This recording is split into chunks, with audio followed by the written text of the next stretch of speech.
This is a Rogue Media Network podcast. Coming up on The Payoff, Arlina Allen is a force of nature. She trumpets 3 decades of sobriety. She actually doesn't trumpet it. I am trumpeting it here. She's extremely humble. She's got the 3 decades of sobriety, and she has the unique experience of being an alcoholic and an addict in addition, which led to a bottom, ultimately bringing about those 3 decades of sobriety. She is a self-help junkie. That's one of her 2 podcasts. It is called Self-Help Junkie. We got all the podcasts in the show notes. ArlinaAllen.com is where you can go to get all her information, but you don't want to go anywhere because she's one of those people who, when you finish talking to her, you feel better about yourself. And if you're looking for hope and trying to find sobriety or just trying to get another day, this is the podcast for you. Arlina Allen coming up. But first, Kevin Souza.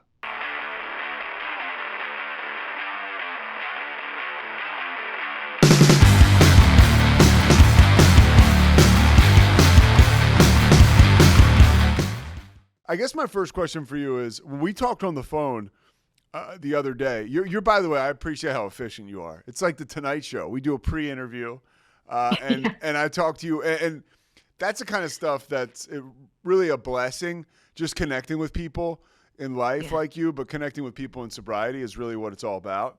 And I got off the phone with you, and I felt a little lighter. So I can imagine, so I can imagine people have that feeling a lot. You're one of those people, when I'm finished talking with you or people are done talking to you, they feel probably better about themselves. That is the nicest thing that you could have ever said to me. Thank you. Yeah, that's the truth. And here we are 1 minute in. So I set the bar high. But one of the things you revealed to me in that convo is 30 years you have been sober. So take me back to your childhood growing up. What was it like for you? You grew up in the San Jose area. How was your upbringing? Yeah, so I did grow up in the San Jose area, specifically Sunnyvale, which seems so California, right? Sunnyvale, California. And my parents are super nice people. My mother's from Mexico City, daddy's from Kentucky. So I occasionally lapse into the Southern accent for no reason. But super nice people. Never saw them drinking or exhibiting any kind of behavior in that regard. Like my dad was like a military guy. He was in the Marines. He worked for places like, he used to call companies outfits. He's like one of those old guys. It's like, it's an outfit. So he worked for like Lockheed and NASA and government jobs where at the end he couldn't tell me what he was doing. So he was kind of a serious guy, super, super religious, but just a good dude. Like my dad was a good dude. And mom, she was kind of the ass kicker in the family. Am I allowed to say that? Oh yeah.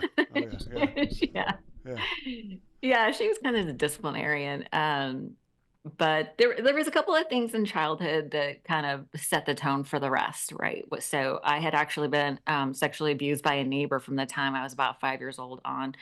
And then my parents divorced when I was 7. So these are like, I don't know if you've ever heard of the ACEs score, the Advanced Childhood Experiences. These are things that would qualify as, trauma.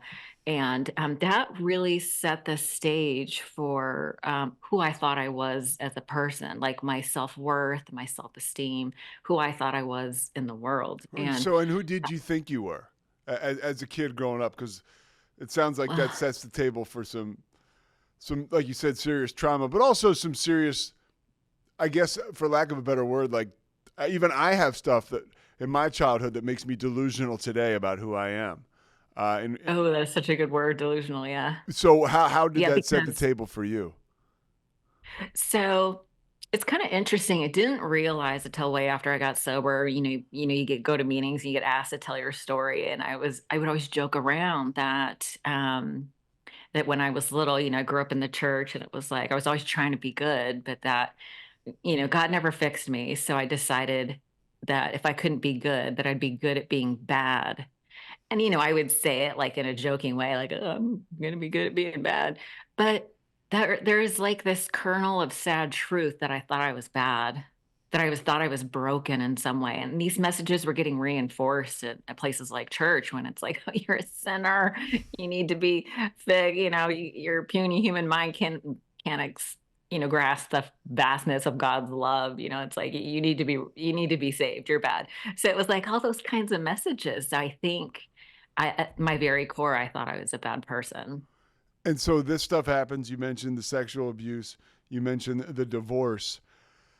At some point, like, you have to realize that this stuff was really, really bad. And the first one, deplorable. Was there a time, was that before you got sober, or was it afterwards?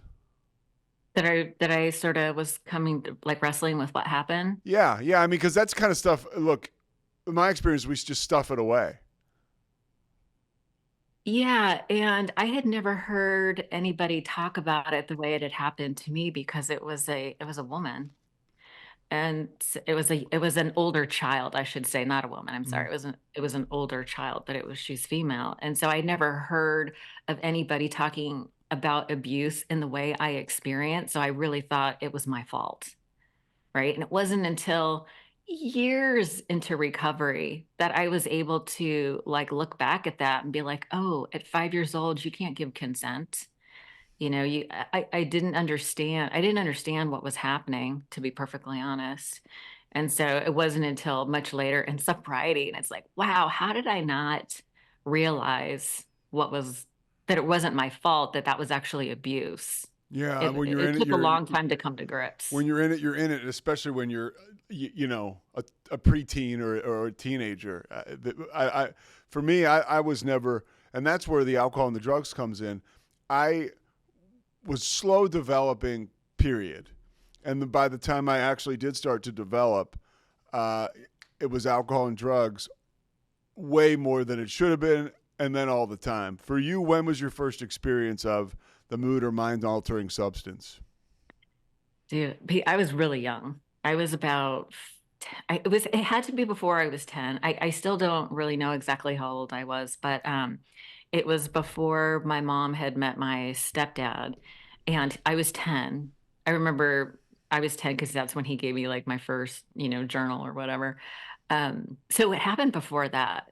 And I remember it. God, I remember it like it was yesterday because I remember, like, before you do something naughty, you get all excited, like, ooh, we're gonna do something Yes, I bad, do. Yeah. all that, the anticipation and Yeah. excitement. I'm gonna do something really bad.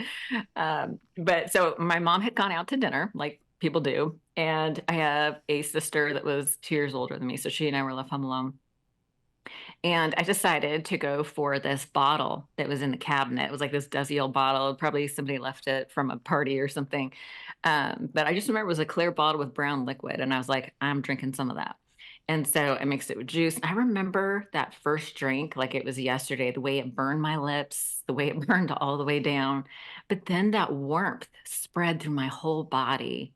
And suddenly, like, all that self loathing and self consciousness and really self hatred, all of a sudden, all of that was lifted. And all I felt was really good. And I didn't realize how bad I felt until I felt really good. And the juxtaposition of those two feelings, the contrast was so stark that it was like burned in my psyche forever. Like, this is something that I want. And that's how it all started before 10. And so marijuana is a big part of your story. When did that start? When did that, a It is. huge part? When did that come into play? So I was probably about 14 when I started smoking weed, and I started smoking weed pretty regularly with a pastor's daughter. Yeah. She, No. she was my idol. Oh my God. You know what she told me one time, Pete? She goes, I'm high so often that not being high is my altered reality. And I was like, I want to be just like you. I feel like that's something addicts say, and other bonehead addicts find that to be alluring, right?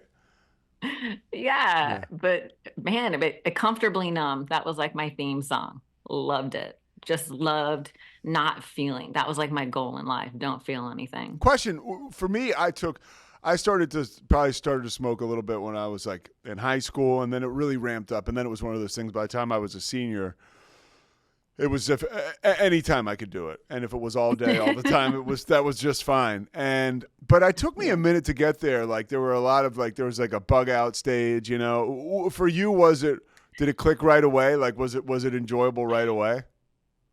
No, I was kind of like there was something about it that I liked, but I did like the bug out stage. It's like you have those first few times where you're just like a little bit paranoid, and I was like, let me just keep trying this.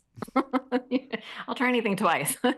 But in those days, it was like, yeah, I don't know, there was something about it that I just loved pretty much from the gate. But, obviously I wasn't smoking every day at age 14, but it like ramped up all through high school. And by the time I was out of high school working full time, I had some money. I was always working. I've always had, several jobs. That's just my nature, and always had money for weed and always was smoking. Were you an achiever in high school? As far as like, if I look at your grades and I look at what you're doing outside of school, could I tell that you were somebody who had a warm fuzzy feeling and relationship with alcohol before 10, and somebody who had been started to experiment with weed and then ultimately doing it a lot by the time you're like 14, whatever, you know? I was never at risk for being in any AP classes. You know, I wasn't that girl. I Yeah. just was not that girl. My boys and socializing, that's all I really cared about. Um, so it wasn't like anyone was gonna mistake me for a AP student. Well, how about like your relationships with boys? For me, alcohol, and people who listen to this podcast know I talk about it, but that was a vehicle to relationships with women. It just was. Alcohol, without it, I could not talk to the opposite sex. With it, I could. I always say going to an 8th grade dance, uh, I was so terrified to get there. And then I started to drink in 9th and 10th grade, and I couldn't wait to show up at those social engagements. It was such a dramatic change. And my ability to talk to people really changed too. How about yourself? Where did that come into Yeah, play? 100%. Yeah. I mean, I would occasionally drink before school, like in junior high and stuff, but when you ask about boys, it's like I thought there were two things that were going to save me. I thought it was either men or money, right? And the men thing started out young, right? Like I sometimes kind of encapsulate my whole sort of using experience by saying that if it was in a bottle, a bag, or blue jeans, I was doing it because I just wanted to change how I felt. And I got a lot of external validation from men, for a long time. Like that's where I got my validation. Like it was either through achievement, through work, not so much during school. Like that all kind of came later, but it was based off of what I look like and how much money I could make. It was like all performance based, and that comes from like childhood, right? Like, excuse me, growing up. I wasn't like seen or heard, but if I was achieving or performing, then I would get like that validation, and that kind of carried through, and it kind of transferred onto men, where I thought if I looked a certain way, acted a certain way, then I would get that validation, and really I was searching for love, but like the country song says, is you're looking for love in all the wrong All places. the wrong places, and unfortunately, just like I can do today in recovery, it's you're looking for it outside, right? It's like, how Right. can I fill this huge hole in my soul with other stuff when there's really a spiritual answer, right? Like the spiritual malady and connecting with other people with like authentic, genuine relationships that can fill that void. Before you ended up stopping, your life continues to evolve. I would imagine. Like you mentioned, you're someone who men want to be with, right? You're getting validation as far as that front is concerned. When did it sort of start to turn for you? When you realize, okay, I'm drinking too much. I'm definitely smoking too much weed. And from the moment you noticed that it was a problem, how long did it take you to stop? Because for me, that was like 20.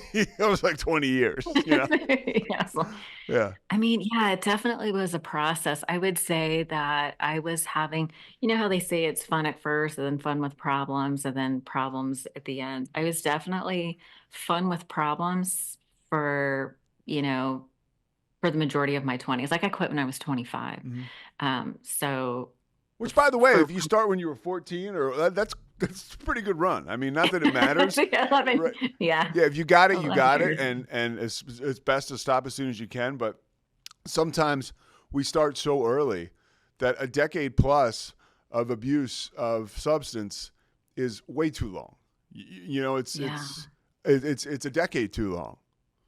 It was too long. It was a lot of suffering. It was a lot of needless suffering.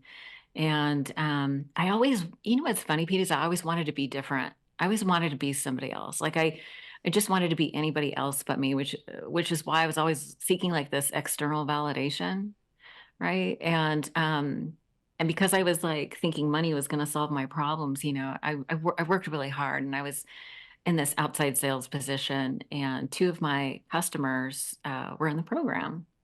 And that was right about the time that I had had like this incident with my sister that was really dark. It got physical. I physically hurt her. I could have done some damage. I humiliated myself in public, and There was, the police I'm were, guessing there was substance involved in this. yeah, I was Yeah. I was like blackout drunk, Were and you somebody guys was supposed out to. at like a bar or at a party? Mhm. Yeah, we were out at a bar, and the what happened was I was kind of burning through all my friends. You know, my bad behavior was like people were getting tired of my Yeah. Oh yeah. nonsense, my nonsense, shall we say?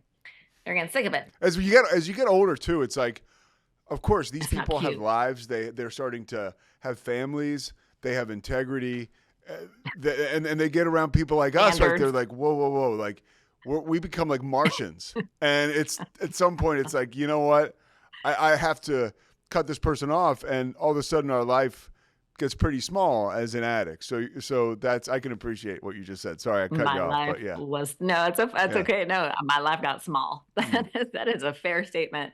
And So you said you're burning through your friends, and you're out with so I your was burning through sister. my friends, and so I dragged my sister out one night, and I was supposed to be meeting this guy that I was kind of seeing, and he was like the best friend of this married policeman I had been dating. It was messy. I was messy.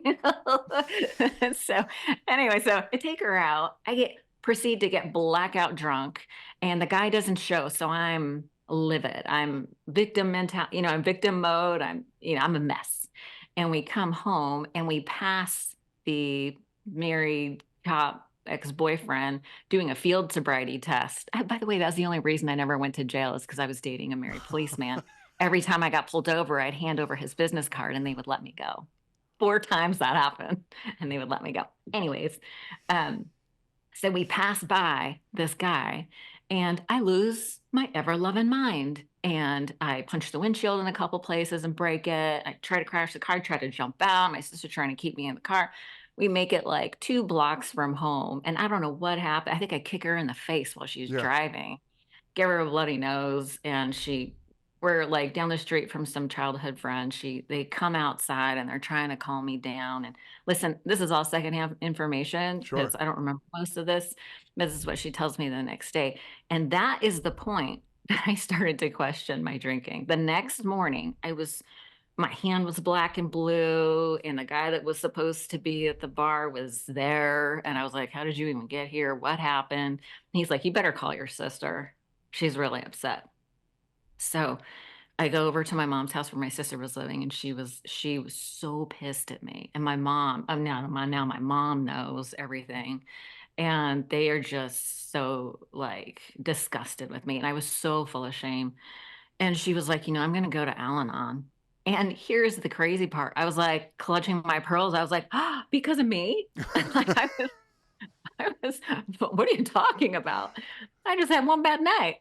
No, no, ma'am. Many, many bad nights. And so that's when I was like, oh my God, maybe I am an How old were you at alcoholic. that time? I was 23, Yeah, so you put together and I 2 didn't more get sober years till I after was. that. Yes. So that began my period of moderation. I had to answer the question, can I moderate?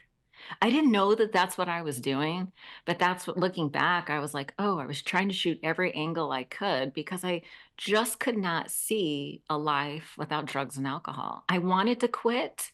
Like I was doing all these like Tony Robbins seminars and Harvey Mackey. Like I wanted to be a good Well, salesperson and make a bunch of you're money. a self-help guru. And Junkie, yes. now you're part of the self-help market, and we'll talk about Yeah. that. I talked about it off the top in the intro, but you are the type of person that people now go to when they're seeking. But at this point, you're talking about you're seeking.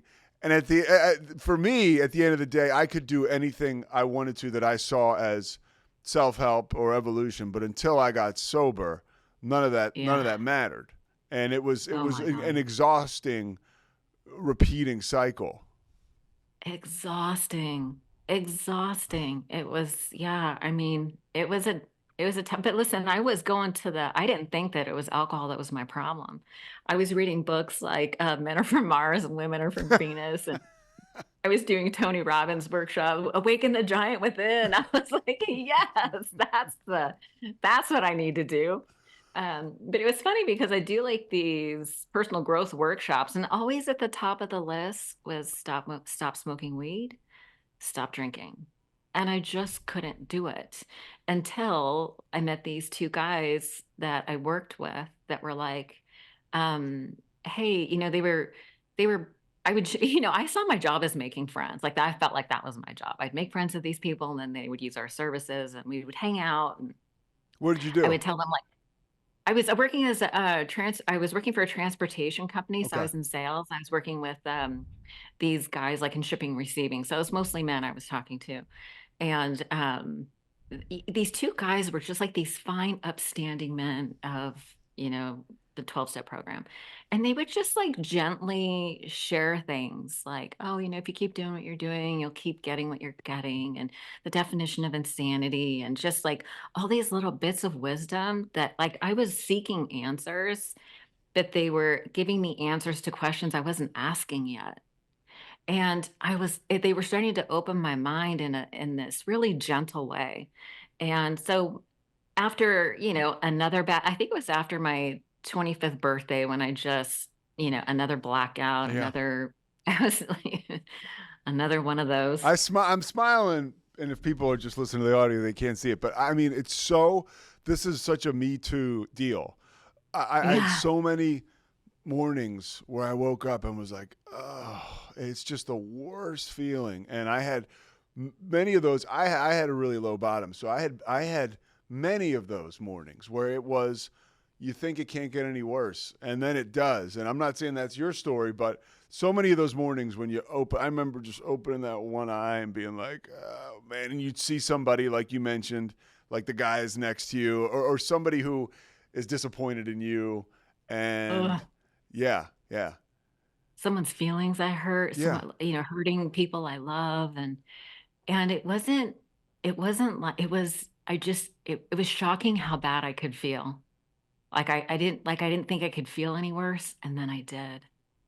And it wasn't like I had a fancy apartment. I had a car. I had, you know what I mean? I had like some things, but I felt so low. I felt so bad about who I was and I couldn't escape myself. I just couldn't get away and I couldn't change. And I was like, I am so broken. Like and it's never going to end. Do you know what I mean? Like that's kind of where I was at. So I'm broken and it's never going to end. And so after like your 25th birthday, you say was maybe another blackout or around that time, right? That's where you mentioned. Yes. And so another blackout. And the next morning. Oh, what was that your rock bottom? What happened? I would say, yeah. I mean, the next morning I woke up and I'd been dating this guy who I thought was my ideal. This poor guy. Like I could tell I was losing this relationship due to my drinking. And, he had a really bad night on my birthday and woke up the next morning and I looked at him and I'm like, I am never going to drink again.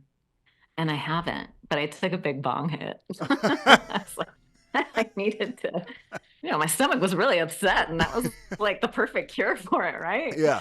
So and then that's when my friends at work started taking me to meetings. So you stop. Hey, I love these moments. So you stop, you tell him, I'm never going to drink again. You take the bong hit.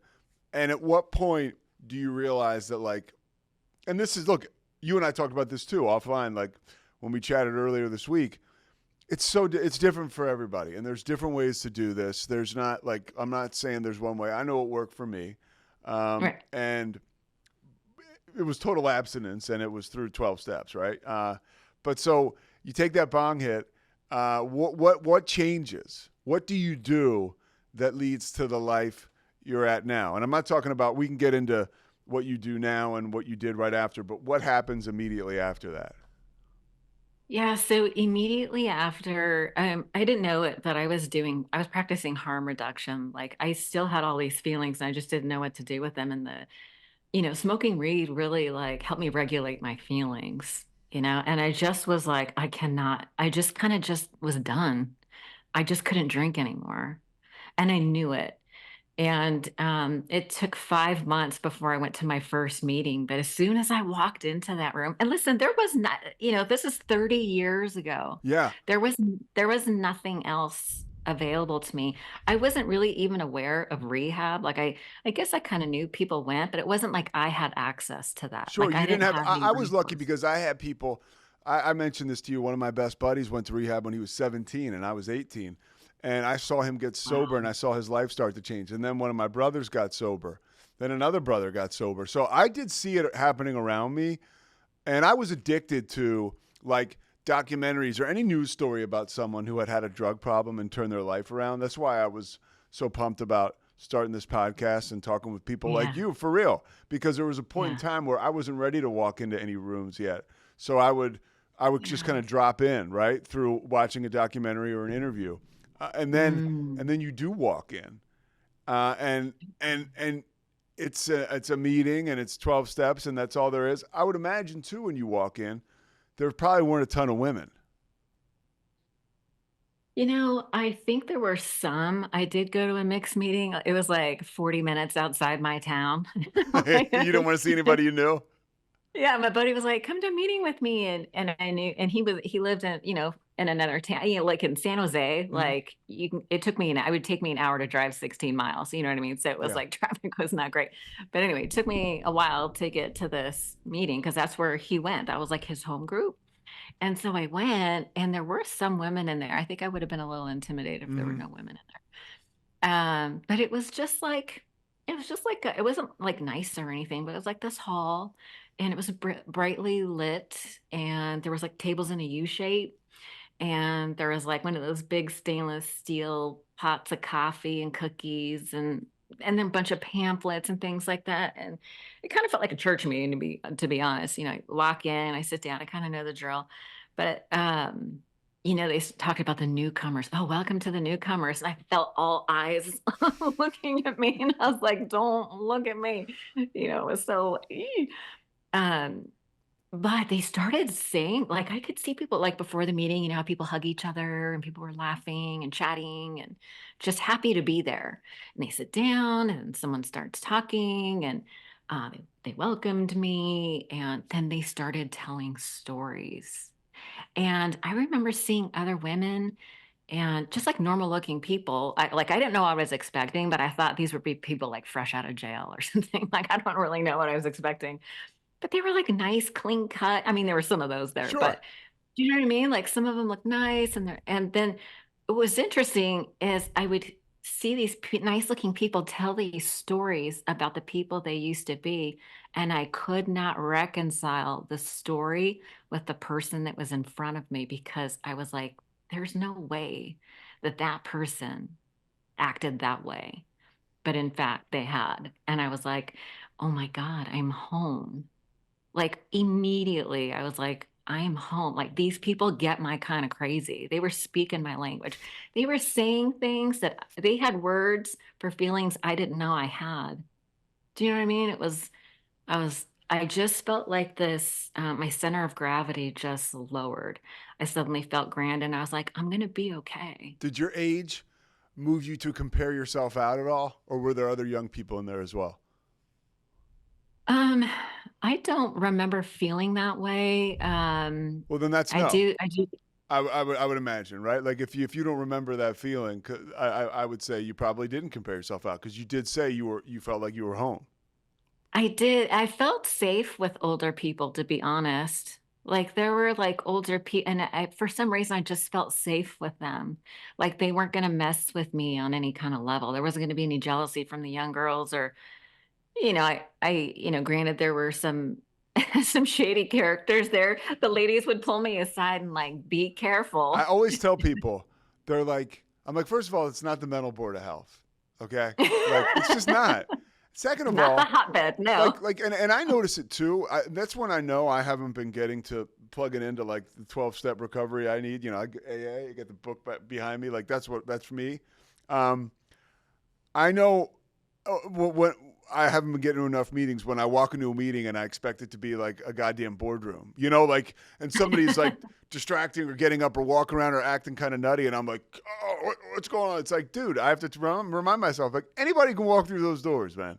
Like, Yeah. chill out, like, love everyone. And if somebody's creating a complete distraction, then handle it. But up until then, settle down. And I can usually Settle down. I can usually get back into a groove. But you talk about that, like your experience, you kind of find your tribe. Then what happens to you in recovery? Like, what do you start to do that starts to change who Arlina is?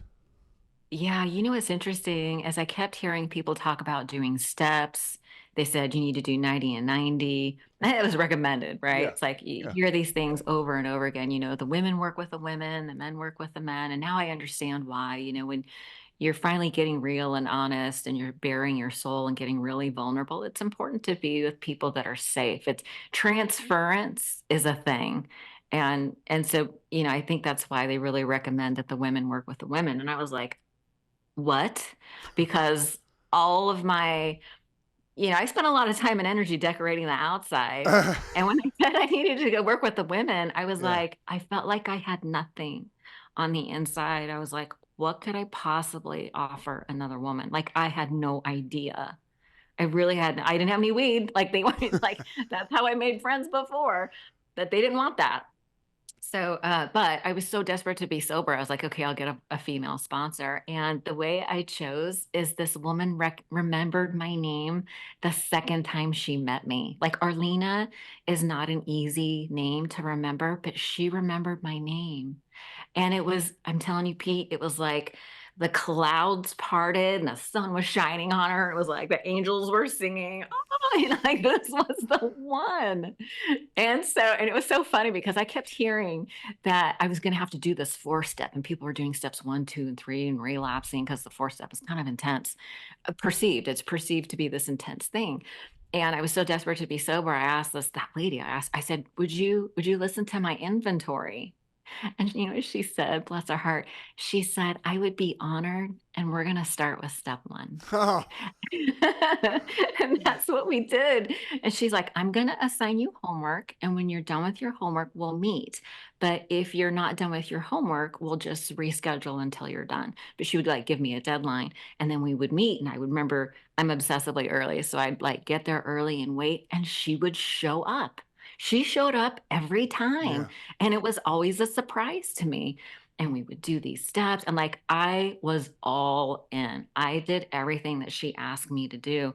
And what was really interesting about the 4-step, that was the first time I really had like an actual pragmatic process to sort through all my baggage, right? I didn't ever have a way to process all these unresolved feelings of resentment and anger. I was like, and the analogy that they always get, it's like you walk through life and you can get it like a little resentment and you think you don't know what to do with it. You don't resolve it, metabolize it to resolution. So you like put it in a sack, sling that thing over your back, and you just walk through life. But that over time, that weight will just break you. You trip over one little thing and it just breaks you. And that's kind of where I was at. So she gave me this process of sorting through all my stuff. And what I didn't realize is that when I had the opportunity to do a 4-step for the first time, it was license to bitch. I got to complain about all these people who did me wrong, and she had to sit there and listen. She had to listen to all my bullshit. But it was so funny because you know, I got to talk about how it affected me. Like, but she had me get really specific about the causes because we were like causes and conditions, cause and effect. And then I talked about how it affected me. Like I saw for the first time that my self-esteem was taking hit after hit after hit. No wonder I hated who I was. No wonder. And riddled through all of that was like all these fears that I had. And then when it came to examining what my role was in that, well, I'll just tell you, Pete, it was rude. it was rude for her to confront me with the truth about who I How dare was. they? How dare she? We call Yeah. this spiritual rudeness where I come from because on the other side of that is relief. And I started to see for the first time that I was not taking personal responsibility for myself. I was blaming others. And a lot of times people were acting mean to me in response to something shitty I had done to them. Right, so it was like, "Oh," that awkward moment where you realize you're the asshole?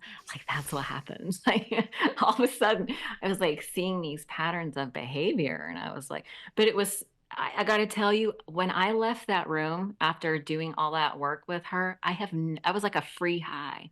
I have never felt so free in my entire I life. It was had amazing. moments when I sat with my sponsor, Mike P, and it was in Hoboken, New Jersey, and we would read the book and we would talk about it.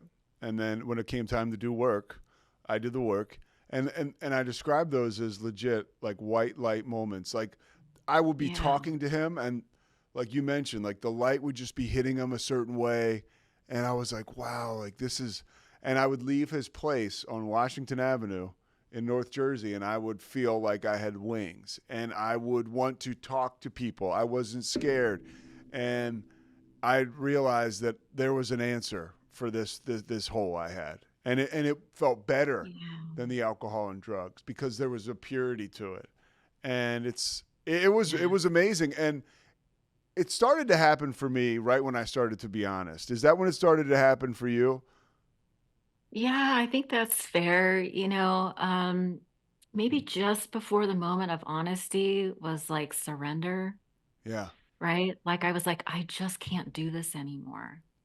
And I actually didn't know there was I didn't know I was lying. Like I had lied to myself so much about so many things. A lot of that was who I was.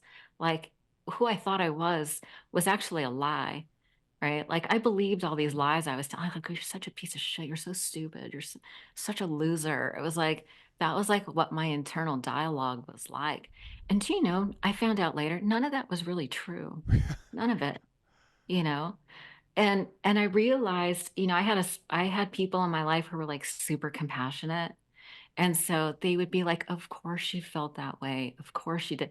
And they created like this area of safety for me that I was able to like just blossom, like let go of all these like defense mechanisms, all these masks I was wearing. Like I could just let it go.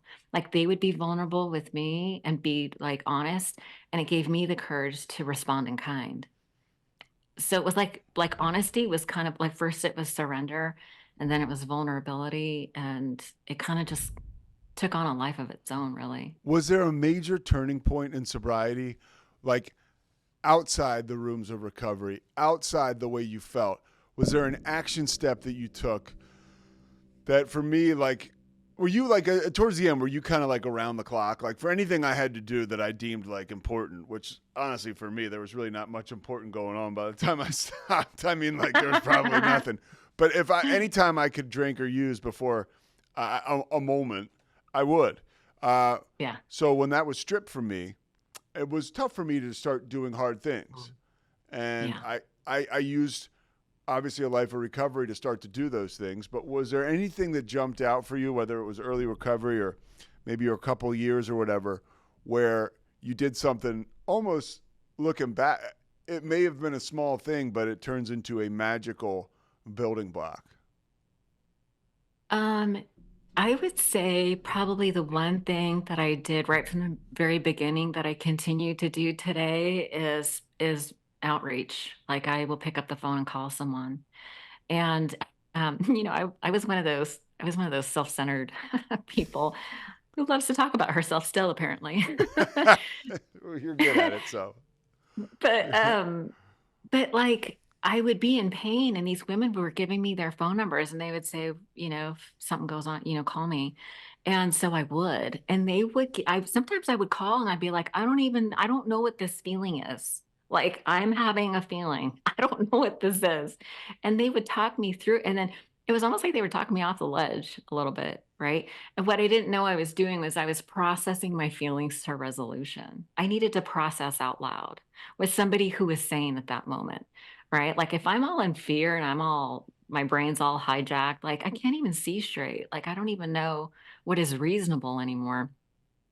But I would talk to these women who were grounded and, you know that saying, like, it's a good thing we're not all crazy at the same time, you know? I've never heard that. That's terrific. Yeah, yeah. Yeah.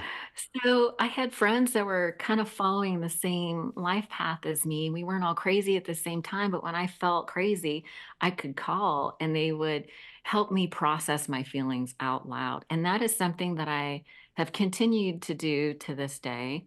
And, I often suggest, like, when I'm working with other women, I have them do what I call willingness calls. And a willingness call is like, I'm willing to step outside my comfort zone and do something that is good for me. And I ask them to do it when they're feeling good because we don't rise to the level of our expectations. We fall to the level of our training. Right? So if I'm making Gotcha. willingness calls on a regular basis, then I'm creating a habit. Yeah. And then when the shit hits the fan, like it will, I'm already in the habit. Also, I'm current with several people so that I don't have to You go don't have into to the give all this backstory. context. Yeah. Mm-mm. I just go right into solutions. Right?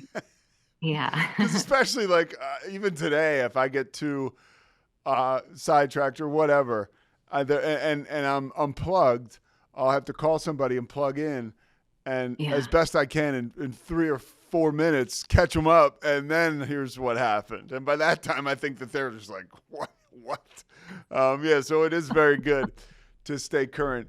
Back to like the monster, I would assume, or is the sexual trauma. How do you in sobriety address that? I mean, without getting too revealing, how do you realize that that's not your fault? Yeah, that's actually a really good question, and I'm super comfortable talking about it. I think because I've talked about it so much, Mm-hmm. like it doesn't, Takes away the they call, power. yeah, they call it like exposure therapy, Mm-hmm. where you talk about it so much that it begins to lose its power. So I did a few different kinds of therapies. I did cognitive behavioral therapy, just where you just kind of talk things out. Mm-hmm. Um, I've done EMDR, eye movement, Sure. desensitization reprocessing. That was super helpful for traumatic events. I did hypnotherapy, and that was like so Which you powerful do for me. now. I do now, Yeah. yeah, just because it was so wild, this process of being able to go back to that time in my life and reprocess that experience or those experiences and know that my essential self was never altered. Like I'm still okay. Like I'm evidence now that I survived. Like I'm a grown woman now. I survived that. And so it's sort of like walking through that experience with your adult self, knowing that I was going to be okay. And not only okay, but those experiences had like hidden gifts because I am particularly sensitive and aware um, to those situations, let's say. So when I work with women, I sense things like, and I get it. So do you know what I mean? So it kind A of hundred percent. Yeah. made me uniquely qualified to Yeah. help people. So I was able to turn something that was really difficult into like a superpower. Yeah. Like I'm really good with this particular area. Like similar to that, I'll share something about myself that I don't know that I've ever shared this, but if I have in 12 step, but if I have a guy that I'm talking to and I can feel like he's got something similar to what you have, I'll start off doing a fifth step with the dude, talking about Yeah. like the most powerful sexually traumatic incident that I've dealt with. Like, so as a Yeah. sponsor, I'll be like, look, dude, let me just put this on the table for you so we can get to business because, and Yeah. another AA guy told me that, and it just sort of opens the door for everyone to understand, like, this is not only a safe place, but, there's pretty much nothing that we can't navigate together in this space. And also, if I can't help you, we can find somebody who can. Yeah. And I think that that's the one thing about recovery that I love is like, we're not know-it-alls. We don't all have the same experiences. But if you've got something, I guarantee somebody has walked that life too, or walked that same path. Yeah. Yeah. Yeah, it's so interesting. I think just you said it, when you share like the most vulnerable thing that you have to share, it just knocks the walls down. You just feel safe, Yeah. right? You're meeting them at the level of the heart and you're giving them permission to be who they are. It's this level of safety is so important. And I'll say not everybody is safe, but you get the sense of who you can trust. Like if you can trust your gut, like you really know who you can trust. And I've never been the kind of person to just be like I'm not really an advice giver so much as a truth teller. Like I'll tell you what's coming up for me and you decide, like there's this saying, run the experiment. I'll share with you what worked for me and you run the experiment. You tell me if it works or not, Oh, that's right? good. I like that. Yeah, Yeah. we just have a way of connecting with each other. I think that language, I think when people speak from their heart, it like crosses all boundaries Mm-hmm. in a good way. Yeah. So Maybe that's barriers, good. It breaks through barriers. So barriers. Yeah. let's get to some of the good stuff. You meet your husband in recovery, which, by the way, I was like, I've tried that experiment and failed it. So congratulations. And you've been married for how long? so we got together. I was 5 months sober. So it's So clearly it's been worked. a bit. We're I mean, talking so far so good. so far so good. Yeah. How was your experience finding a healthy relationship with someone of the opposite sex in sobriety? Yeah, well, he wasn't the first one I dated. I'll tell you that much. Yeah, he wasn't the first one I dated. And it was so funny because I was single for like from 20 to 25. And then I had like this hostage for a year. Bless his heart. Bless his heart. And then he gets sober. And suddenly I had all these choices. Just like, How did you split up with the guy you went into sobriety with? um, it was, somebody asked me that recently. It's like, oh, did he break up with you?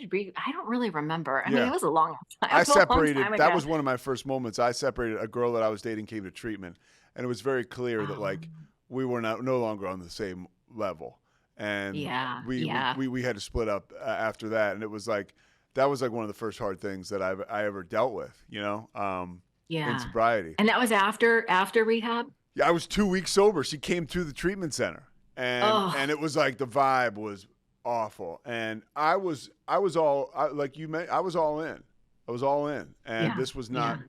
part of all in because, like I had been to other people before, like she was still out there, and so that was not who I Yeah. wanted to be. So was that the situation with the guy you were dating as you got sober, or you don't remember? That's right. Well, to be honest, I could tell that he just didn't love me anymore and Hmm. probably didn't know how to get out of it. Yeah, I think that's what happened yeah. because I was like really sad. I was like, I could tell he wasn't interested in me anymore. And I was so sad because I thought he was my ideal, like he looked a certain way and That's the kind of stuff. And stuff I thought, oh, that'll knock you out. yeah, yeah. But I just, yeah, we broke up and then I got sober and I think dated is kind of a funny, I don't know if date is the right word, Yeah. like hang out. I don't know. I wasn't, but I actually I had a boyfriend when I met my husband, but he wasn't sober. And it was funny because I met my husband and it was like the more I got to know In your him, because he defense, was, you met him. You met him at a meeting. It's not like you met him. I You know what I mean? did. Like you got to know him, right? Yeah. Yeah, I met him at a coffee shop. I was like, Yeah. I was 25. He was 24. There was a bunch of young people around Mhm. us and we were having a good time. I was drinking coffee, Yeah. and I was introduced to him. And like the more I got to know him, the more I really liked him. And the more I began to realize this guy I was dating wasn't it. Yeah. He was not it. And so, and I did the right thing. Like I broke up with him first Yeah. and then I went to go date my now husband. Well, those are the And like little we, things that you start to do in recovery that are esteemable, and you start to build your self confidence just by doing little things that are the right thing to do that you don't want to do. yes, And you Yes. help people through those things now today. How have you, I we're do. talking about this person in early recovery who is starting to blossom, and now I'm not saying you don't need recovery yourself, but you're able to really give it away to keep it. How are you able to do that now? To be perfectly honest, I mean, just be totally transparent, is I have to, well, not have to, I practice all these things that like self-care Yeah. is like the utmost of importance to me. And Like, what does that look like for you? yeah, I have like this elaborate morning routine that like I have a lot of free time. Do you know what I mean? So it's like I'm not expecting I don't want anyone listening to this to think that this is what they have to do. But I do like a 5-minute journal in the morning, which is like three things you're grateful for, three things that would make the day great, a positive affirmation. And at the end of the day, you kind of three things that were the highlight of the day and maybe something that you learned. It's pretty simple, right? But it kind of gets my mind focused on the positive because we do have this negativity bias. Most people, it's from evolution, like our ancestors had to look for danger, so we've developed this negativity bias. So what we're really trying to do in sobriety is cultivate joy and peace and happiness, and that is by living in the realm of possibility. Right. So, there's this idea of what you think about, you bring about. So, I'm very intentional about prayer and meditation. I recently discovered something called a two-way prayer group, which has been You told me about blowing that. my It's blowing my amazing. mind. Yeah. Yeah, it's just wild. And it's active. There's a lot of writing involved in the Yeah, you go to group. this me Yeah. yeah, you go to this meeting The book, The and Artist's Way. they read a little bit of the artist's way. They talk about how to listen to God, right? That blew my I was like, "Oh, that's right. Like we can ask for help, but if you don't listen, like what's the point?" Yeah. Um, or and how to listen, what it feels like. It's very practical. You write for 10 minutes, then they break you up in these little groups and then you share. And the messages you get are just amazing. So I'm super into that. Physical exercise is so important. Hmm. It is the best antidepressant that there is, and it's free. I Agree. love doing yoga, and I have a gym, so I do weights. And that really just keep like the mind body connection is just super important. So like all that stuff is really important to me. What's the hardest thing that you've had to do in sobriety? Oh, well, my mother, who I love, like we didn't get along when I was growing up. We became very close at the end. And a couple years ago, she got sick and she was diagnosed with terminal cancer. And um, she was sick for 22 days. And I slept next to her for every single one of those nights. And I'm so grateful I was sober because I had to give her all these really hard drugs, right? It started out with like pills, and then she decided pretty early on that she just quit eating. Hmm. And so I was giving her liquid morphine and lorazepam and all these other drugs. I don't really remember. But I was so grateful that I was sober during that time and that she trusted me. Like she told me in the beginning, she was like, I just hope it goes quick. And I just don't want to have any pain. And I was like, girl, I got you. Yeah. Like, I got you. Don't even worry about it. And I took really good care of my mom, and it was so hard. But I tell you what, Pete, at the end, I had been certified to do hypnosis by that point. Hmm. And my mom's sister, my Auntie Arlina, she came up from Mexico and she was like, "Hey, you do meditation. Can you help your mom?" And I was like, "Okay." But I was like, "You know me now." She's like, "Yeah, let's do it now." Because my mom was um, we were at the end and Yeah. my mom's breathing was really labored and she was struggling to let go. Like it was at the end and Hmm. she wasn't letting go. And so they left the room and I was with my mom and I put on some music with her and I started to do like hypnosis with her. I was like separating her spirit from her body. And I was like, your spirit's getting lighter and lighter. Your body is getting heavier. Your work here is done. Your family is safe. We're all okay. It's okay to You were go. able to see her And off. yeah. And there was a moment, it was like this crisp fall morning, and the sun was it was a beautiful scene, and there was a lake with geese on it outside her window, and I had my eyes closed and I could tell it was working, like her breathing was starting to slow down, and I was like, oh my god, this is actually working. Yeah. And I had closed my eyes and kept talking to her, and then I heard the geese lift off the water, and I opened my eyes and she was gone. And I was like the single most precious moment of my life. The woman who brought me into Yeah. this world. I got to be the one to guide her out. It was just me and her at the end. It was really sweet, and it was equal parts hard, but it was such a blessing that I got to be sober through all that. What's the most powerful thing you have been able to attain, internally and to share with others through sobriety? Like the gift, the God-given gift that you had that sobriety enabled you to dust off and share with others. I think it's really just being able to turn all that shame into my superpower. Like, I know what it feels like to be in your darkest hour.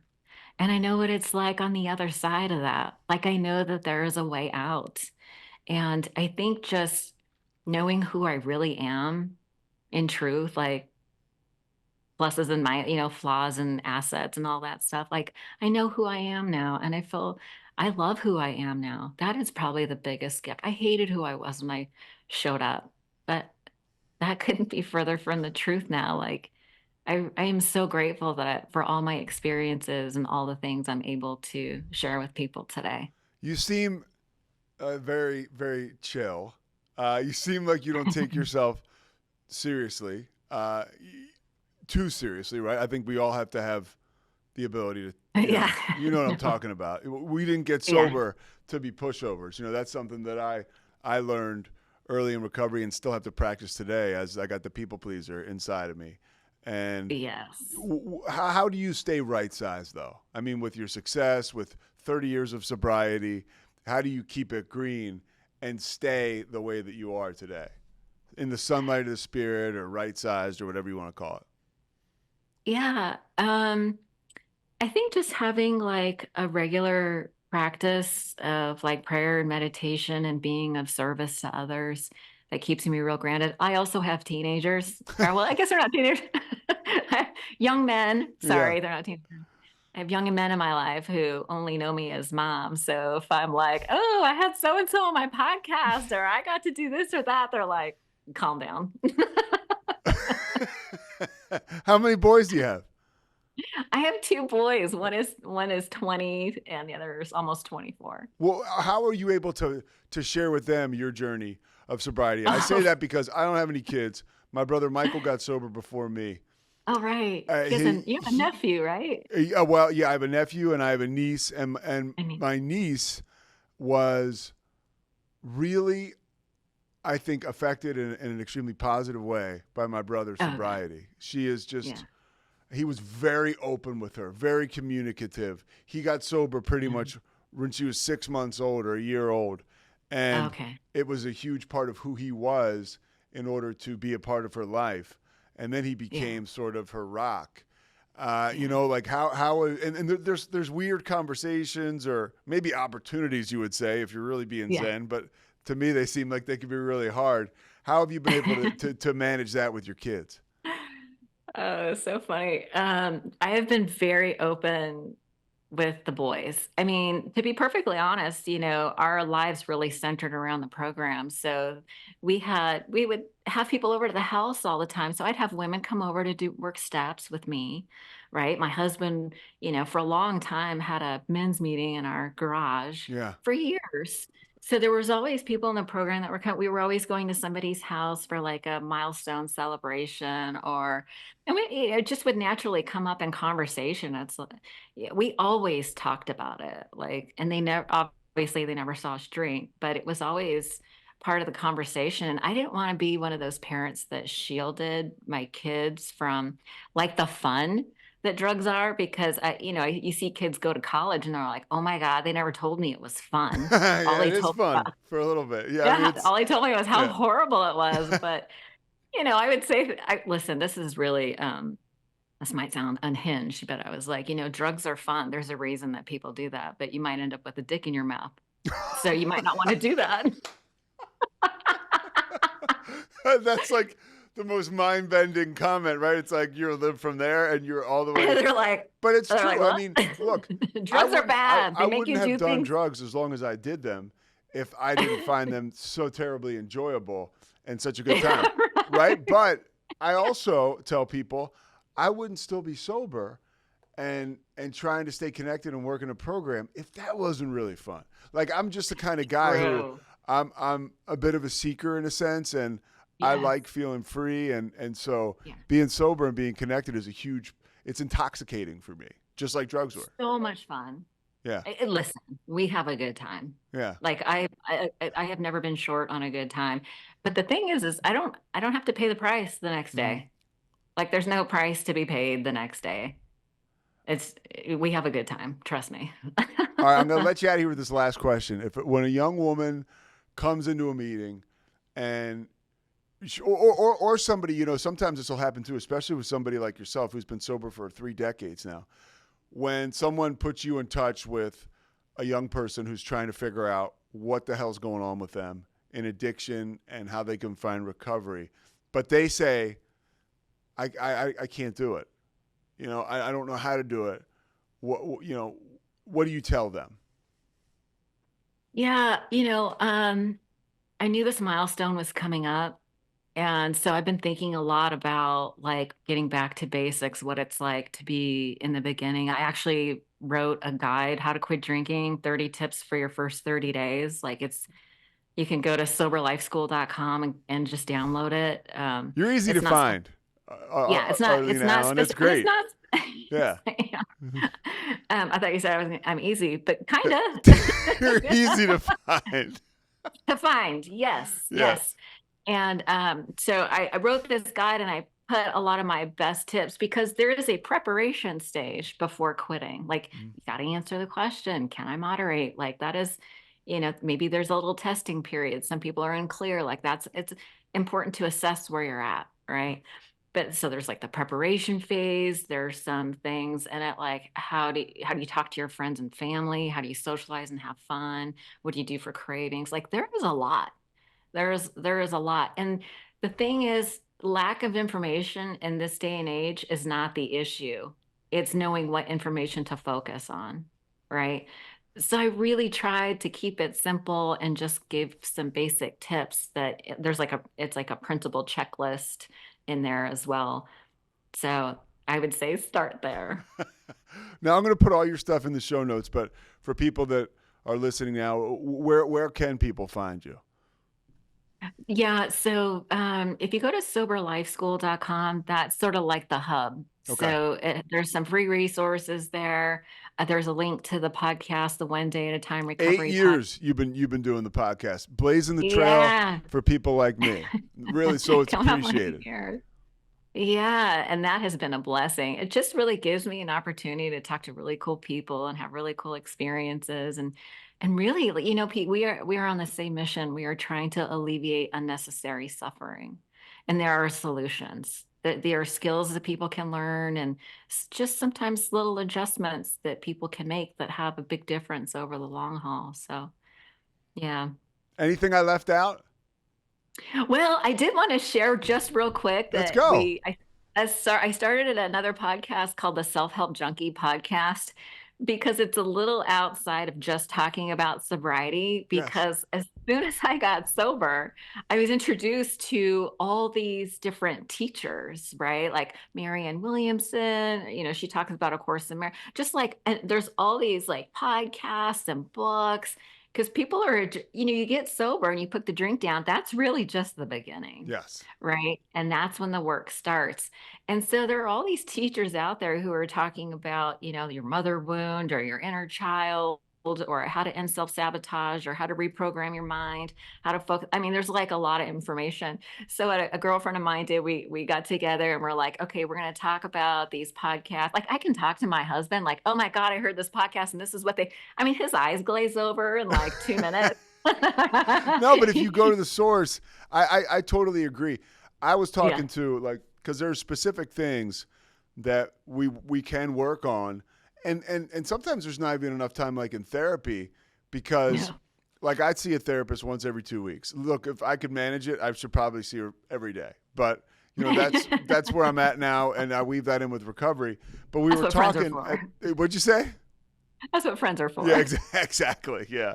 Well, we were talking at the end of the last session I had. We were wrapping up, and we were just talking about the regular stuff, right? Like, and she was helping me weed through that, like just what's going on in career and life.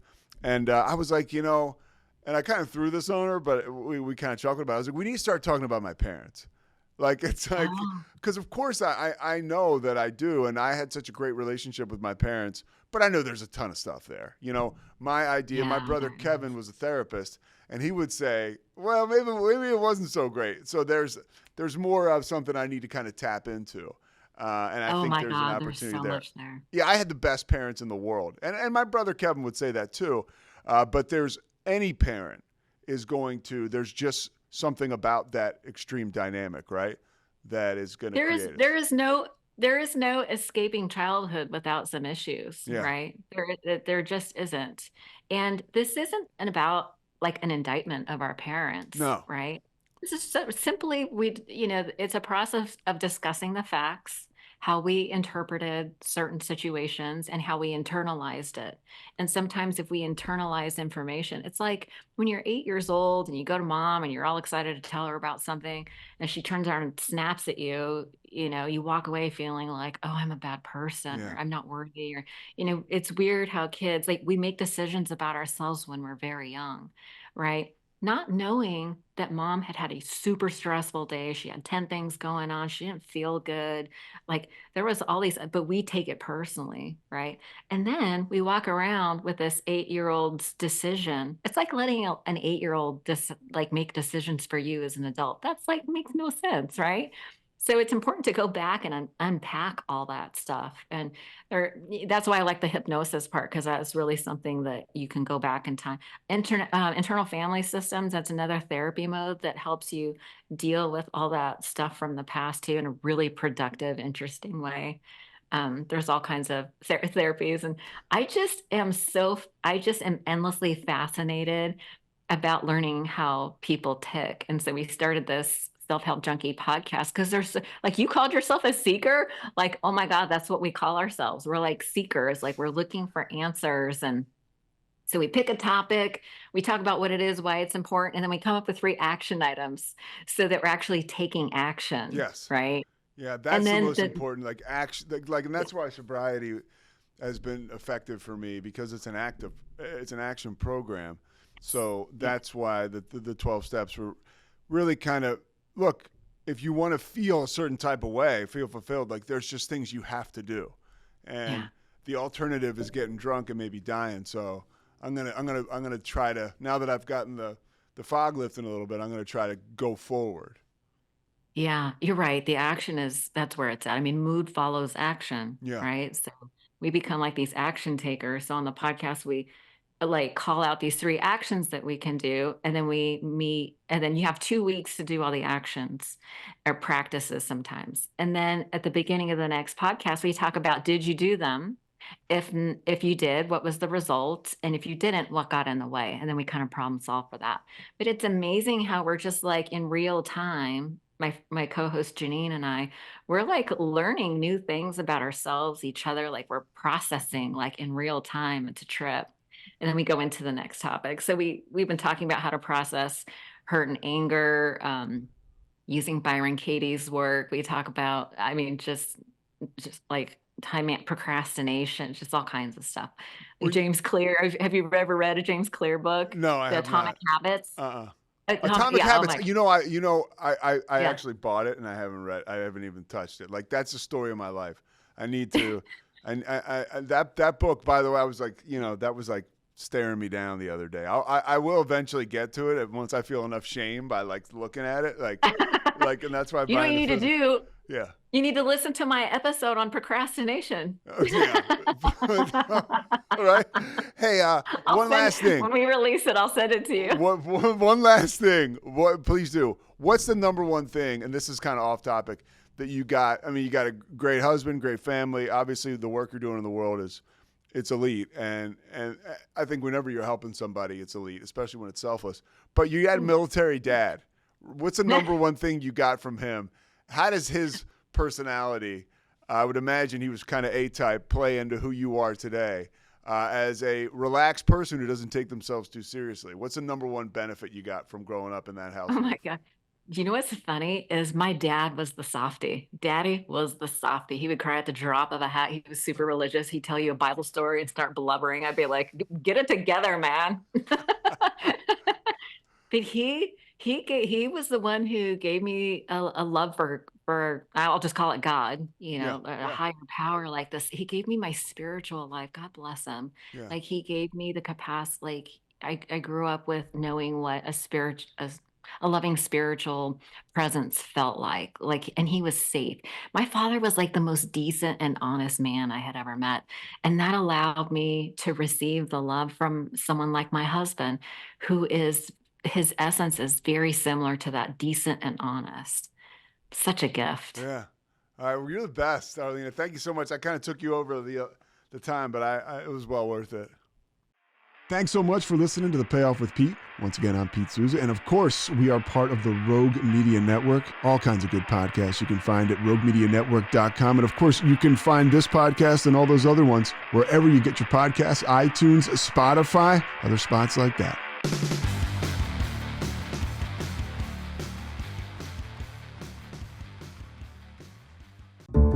This has been a Rogue Media Network production.